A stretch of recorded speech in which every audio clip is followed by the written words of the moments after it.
লোকসভা নির্বাচনে নির্ঘণ্ট প্রকাশ হলেও রাজ্যের ৪২টি আসনের মধ্যে এখনও বেশ কয়েকটি আসনে নিজেদের প্রার্থী ঘোষণা করতে পারেনি গেরুয়া শিবির অর্থাৎ বিজেপি।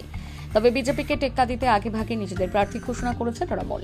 বিজেপির এই বিলম্বকে কার্যত কটাক্ষ করলেন শিলিগুড়ি পুর নিগমের মেয়র গৌতম দেব। মঙ্গলবার ফুলবাড়ি এলাকায় পুটিমারিতে তৃণমূলের অধিকার যাত্রা কর্মসূচিতে অংশগ্রহণ করে বলেন, বিজেপি নির্বাচনী প্রার্থী দিতে দিতেই আমরা নির্বাচন শেষ করে দেব।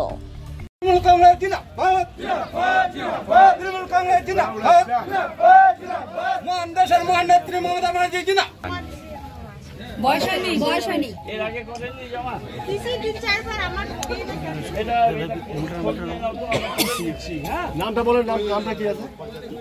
নাম বল। দেখা করলাম এখানে ভেতরে নমস্কার, দেখা করে গেলাম।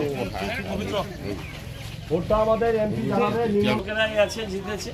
একটু কাজটা করুন, একটু দেখবেন কি কর্মসূচি আজকে রয়েছে। আজকে এখানে অধিকার যাত্রা হচ্ছে।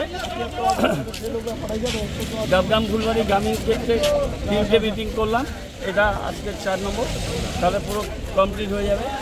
শহরেও শুরু হয়ে গেছে, 2টো ওয়ার্ড করে আসলাম, 3টে ওয়ার্ড 33, 32, 34, এটা করে এখন 28-এ যাব।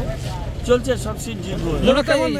অধিকার যাত্রা অধিকার যাত্রা খুব ভালো, মানুষের খুব ভালো সাড়া আছে।